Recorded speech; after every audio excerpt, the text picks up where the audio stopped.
Hello friends, मायगुरु coaching class के online session में आपका स्वागत।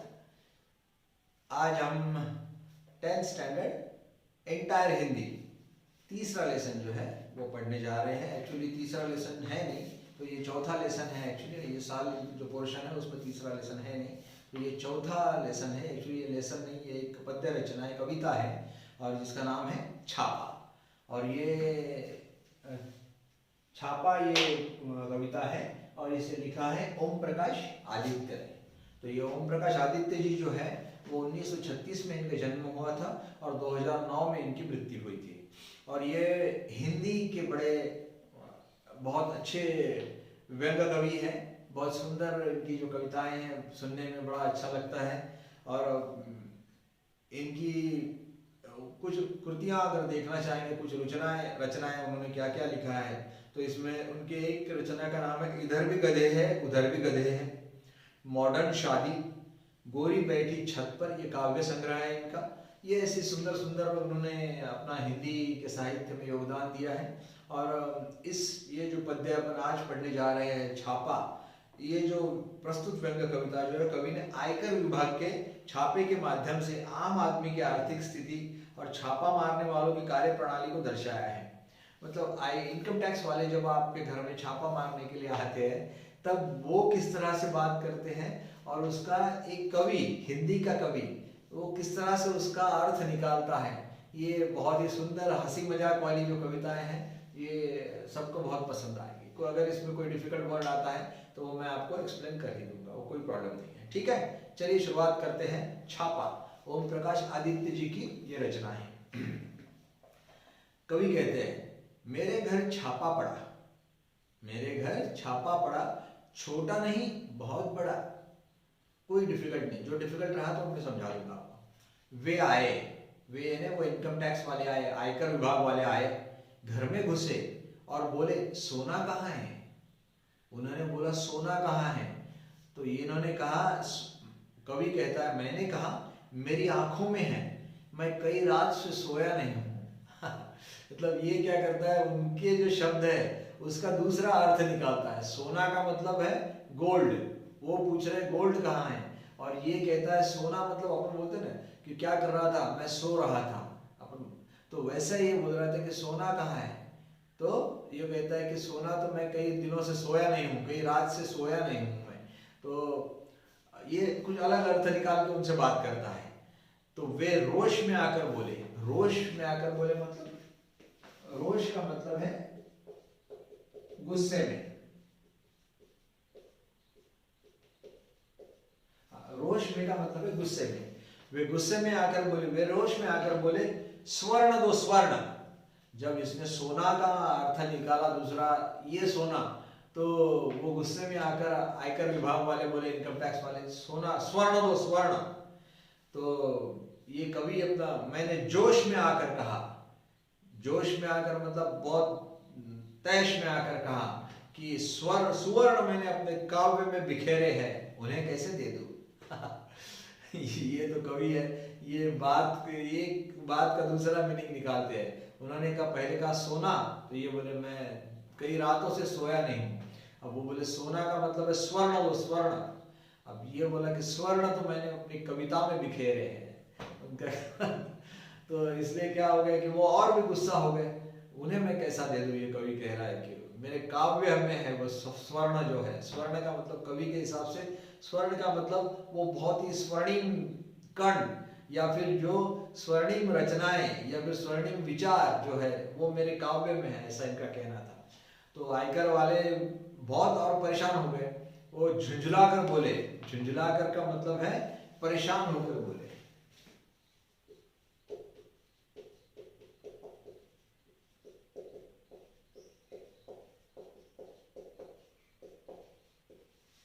चिढ़ गए, वो परेशान होकर वो बोल रहे थे, तुम समझे नहीं, तुम समझे नहीं, हमें तुम्हारा अनधिकृत रूप से अर्जित अर्थ चाहिए।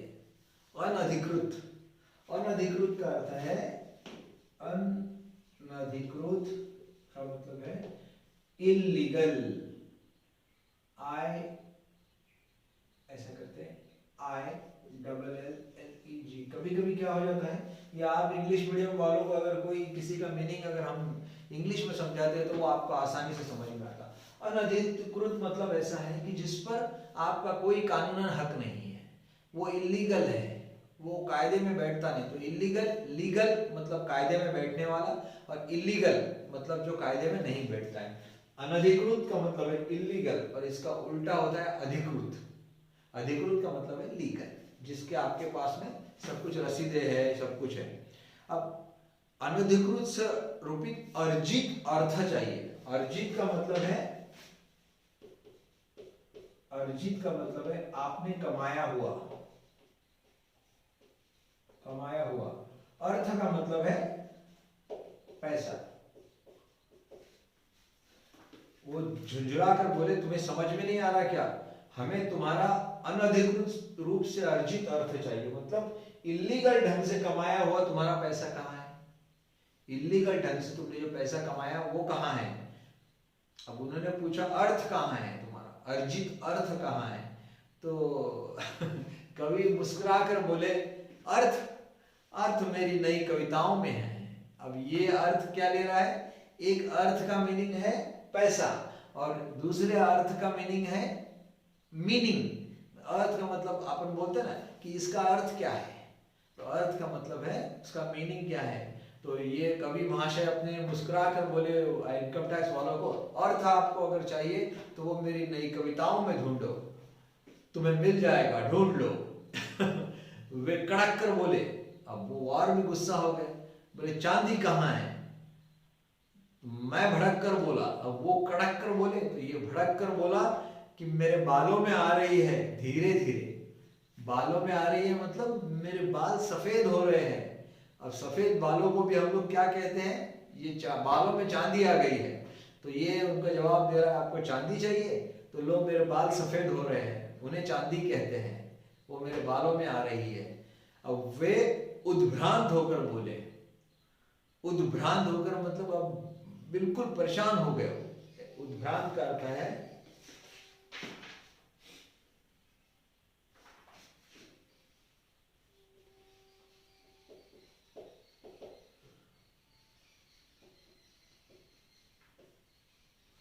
कवि महाशय ने उनको इतना परेशान किया कि वो हताश हो गए और वो बोल रहे थे कि यह बताओ तुम्हारे नोट कहाँ हैं। अब आखिर में उन्होंने सीधा सीधा पूछा कि देखो इसको अर्थ का शब्द नहीं समझ, हम अर्थ का मतलब है पैसा, ये समझ में नहीं आ रहा है इसको, ये बोल रहा मीनिंग। हमने उसको बोला कि तुम्हारी अनधिकृत प्रॉपर्टी, अनधिकृत तुम्हारा सुवर्ण कहाँ है, वो बोल रहा नहीं है मेरे पास में। चांदी कहाँ है, तो बोलता बालों में है। अब वो परेशान हो गए, वो आखिर में उन्होंने सीधा सीधा पूछा यह बताओ तुम्हारे नोट कहाँ है। अब नोट कहाँ है बोला तो इसका जवाब क्या दिया, वो आपकी तरह जवाब दे रहा है, आप स्टूडेंट हो, आप नोट कब बनाते हो। नोट का मतलब है आपके लिए पैसा नहीं है, नोट का मतलब है वो जो नोट्स जो तुम्हारे स्कूल की टीचर आपको देती है उसके नोट्स तुम बनाते हो, आपके ट्यूशन के टीचर आपको समझाते हैं उसकी नोट्स तुम बनाते हो। तो ये कवि ने उसका वो नोट का मतलब ये नोट निकाला। तो जैसे ही उसको पूछा यह बताओ तुम्हारे नोट कहाँ है, तो कवि ने क्या कहा, परीक्षा से 1 महीने पहले तैयार कर लूंगा मैं। तो परीक्षा से 1 महीने पहले मैं नोट तैयार कर लूंगा बोलता। अब वो तो बहुत नाराज हो गए इनकम टैक्स वाले, गरज कर बोले हमारा मतलब आपकी मुद्रा से है। मुद्रा का मतलब क्या होता है, पैसा। मुद्रा का भी मतलब होता है, अर्थ का मतलब पैसा, मुद्राएं मतलब अपन बोलते हैं मुद्राएं हैं हमारे पास में मतलब पैसा है। ठीक है,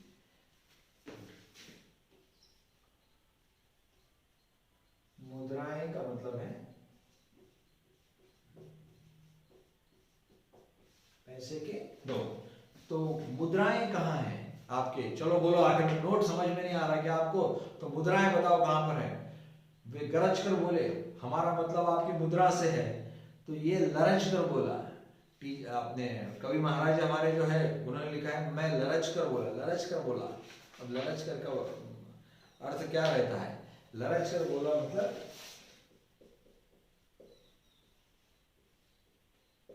स्पष्ट शब्दों में।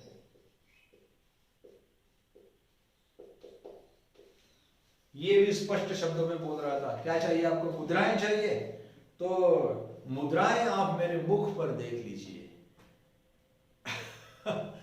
मुद्राएं आप मेरे मुख पर देख लीजिए, ये इनको पूरी तरह से कवि महाशय जो है हमारे पूरी तरह परेशान कर रहे हैं। मुद्राएं, हम हमारे चेहरे पर जो अलग अलग हाव भाव हम करते हैं, कभी हंसने का, कभी रोने का, कभी चिढ़ने का, तो उसको हम, वो भी मुद्राएं कहलाती है।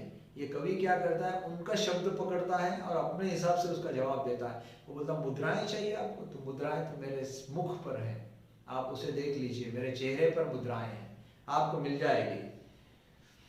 अब इनकम टैक्स वाले खड़े रहकर कुछ सोचने लग गए। फिर वे शयन कक्ष में घुस गए। शयन कक्ष का मतलब है बेडरूम में। फिर फटे हुए ताकिए की रुई नोचने लग गए। रुई का मतलब है रुई नोचना। रुई नोचना यानी कपास निकालना।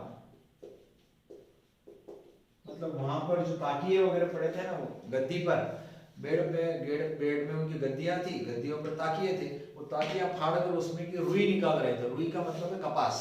वो कपास निकाल के वो देख रहे थे कि इसमें कुछ मिलता क्या। उन्होंने टूटी अलमारी को खोला। टूटी हुई अलमारी, अलमारी टूटी हुई थी, उसको खोला। रसोई की खाली पीपियों को टटोला। रसोई घर में गए। अब रसोई घर में जाने के बाद में वहां पर उन्होंने देखा कि कुछ क्या रखे हैं, पीपियों का मतलब है छोटे मोटे बर्तन रहते हैं, उसको बोलते हैं अपन पीपियां। तो छोटे मोटे बर्तन जो रहते हैं उसको पीपियां कहते हैं। वो पीपियां उन्होंने देखा, उन्होंने छोटे मोटे क्या बोलेंगे उसको यार, बर्तन ऐसे बड़े जिसको ढक्कन रहते हैं, तो वो उन्होंने देखा, उसमें भी कुछ नहीं मिला उनको।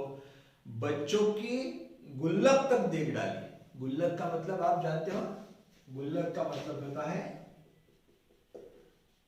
बच्चों की मनी बैंक। मिट्टी की बनी हुई जो मनी बैंक होती है बच्चों को, जिसमें हम पैसे डालते हैं थोड़े से, 1 रुपए, 5 रुपए, 10 रुपए, जो भी अपने पास आते हैं, तो बच्चे उसमें पैसे अपने जमा करते हैं।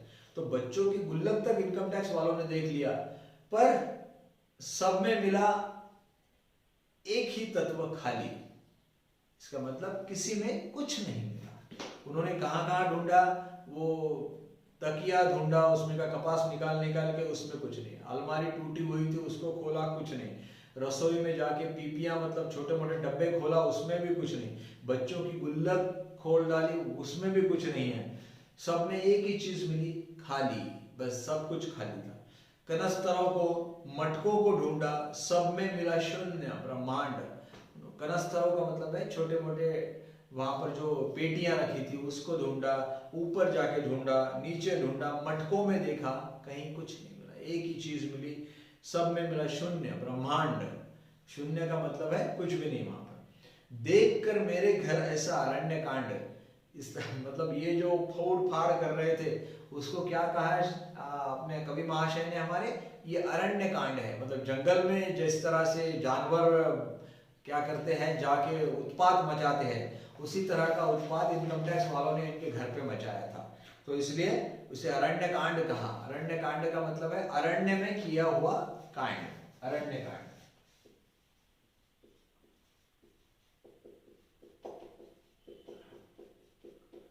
जंगल में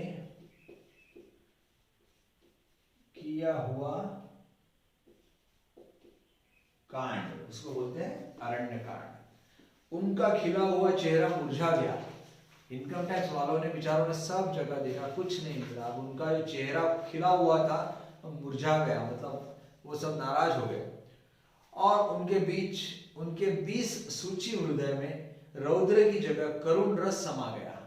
अब वो जो गुस्से में आए थे, अब उसकी जगह रौद्र की जगह, रौद्र का मतलब गुस्से वाला, तो करुण रस आ गया। करुण का मतलब है दया आ गई उनके मन में, तो करुणा मतलब दया।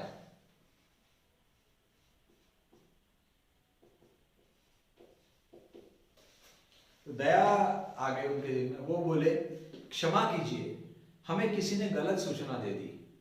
उन्होंने बोला कि हमें किसी ने गलत बताया था। अपनी असफलता पर वे मन ही मन पछताने लगे। अब उनको कुछ मिला नहीं, इसलिए इस बात का उनको दुख भी हो रहा था। सिर झुकाकर वापस जाने लगे। सिर झुका के इनकम टैक्स वाले इनके घर से वापस जाने लगे। मैंने उन्हें रोक कर कहा, ठहरिए।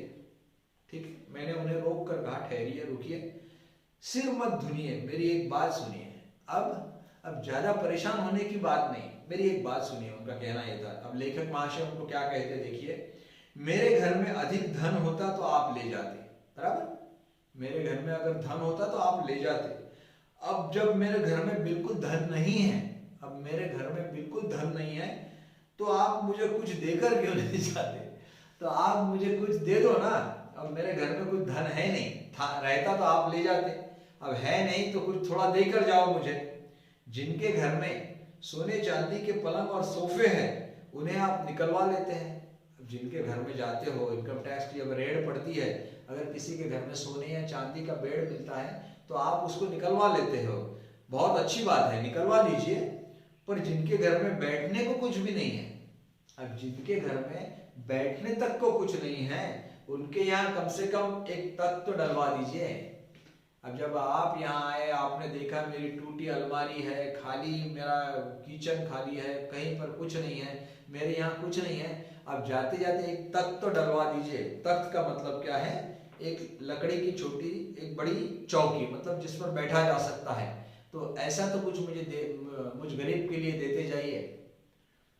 तो ये लेखक ने अपने यहाँ पर जो इनकम टैक्स की जो रेड रहती है उसका बहुत ही सुंदर वर्णन किया है, और लेखक किस तरह से जवाब दे सकता है इसका, ये बात यहाँ पर आपके पास में आ गई। मतलब इनकम टैक्स वाले कुछ और बोल रहे थे, आयकर विभाग वाले वो कुछ और बोल रहे थे। यहाँ पर आयकर विभाग का जिक्र नहीं है, बस उनके यहाँ रेड हुई है और वो लोगों उनसे पूछा कि अर्थ कहाँ है, तो उन्होंने कुछ और जवाब दिया।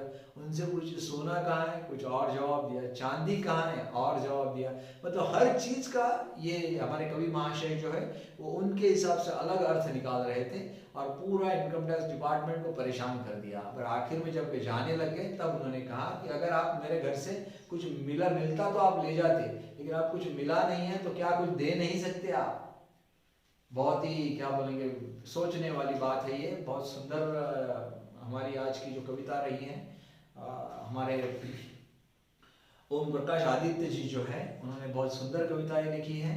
और ये कविता बहुत अच्छी है, बस आपको मैंने पूरी तरह से समझा भी दिया है। इसमें के जो डिफिकल्ट वर्ड्स है वो भी अपन ने समझा दिए हैं। अब आप इसके क्वेश्चन आंसर्स बराबर ढंग से सॉल्व कर लीजिए, वर्कबुक बराबर सॉल्व कर लीजिए, आपको कोई प्रॉब्लम नहीं है।